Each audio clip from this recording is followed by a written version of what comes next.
Okay, so I'm being told to share this experience because there's something somebody could relate to probably. But I remember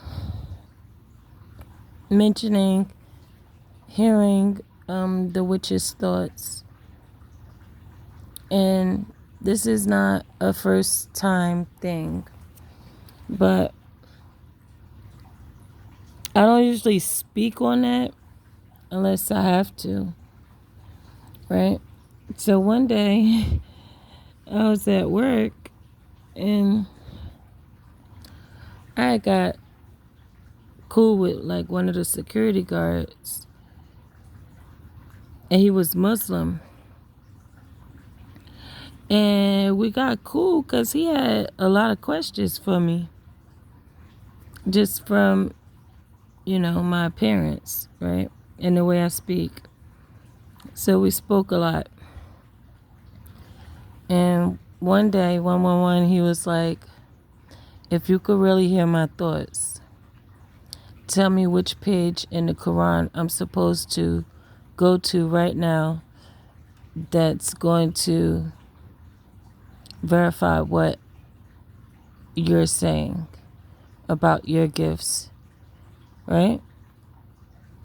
Because I was talking to him about dreams and stuff like that, dream messages and stuff, and premonitions and visions and daydreams and deja vu, stuff like that.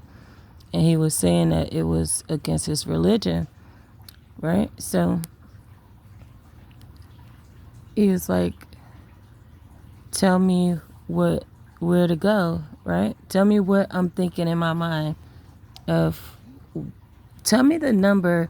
Basically, he told me to tell him the number of where he's supposed to go or where he's thinking in his mind that he wants to read to me out the Quran. So I said 8.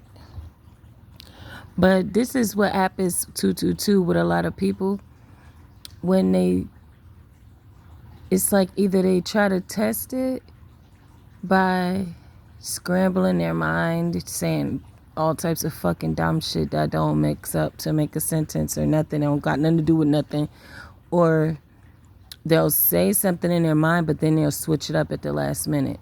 And that's what he did. So when I said 8 and then I said 7, before he could open his mouth, he was like, what? And I'm like, yeah, that's what I heard you say. So he opened up the Quran to those pages and he read it to me. And he was like, it's so weird that everything that you were saying is right here on these 2 pages. And he was like, his mom, he said it's funny because they're taught that this is against their religion, but even his mom is the same way that I am. Like, he was like, even though she don't say it, he said, like, she'll call him out of nowhere after she woke up and say something like a warning or something. Or, like, she always knows when something's about to happen.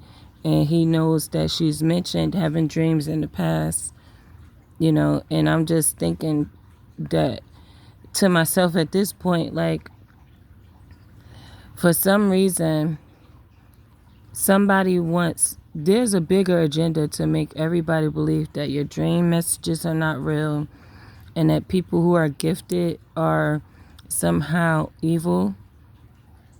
But we always be the ones giving the warnings to protect. So that's what he was wondering and thinking about. And basically, I feel like that was the end of us being cool because it had him questioning his own religion and his mom and his dad. Because his dad knows about how his mom dreams too. So it just really fucked with his head. And for some reason, God is telling me I need to share that. So whoever needs to hear that needs to hear that. I'm also being told to share the fact that visions and, like, sometimes you can hear, like how I said that he said 8 and then he said 7. And then he read 8 first, and then he read 7. And then he read 7, then he read 8 in order, right? And sometimes it's a visual. Like if somebody has done something against me and they're thinking of all the things they've done, they don't have to literally be saying what they've done. I'm seeing the images of what they've done in their head. So I'm still reading your thoughts.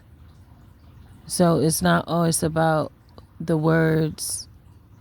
It's also the image, a screen, a video playing.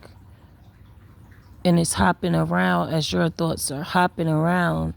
And it's showing everything that you're seeing, flashbacks of things that you've done. Yeah, that's another way to read thoughts.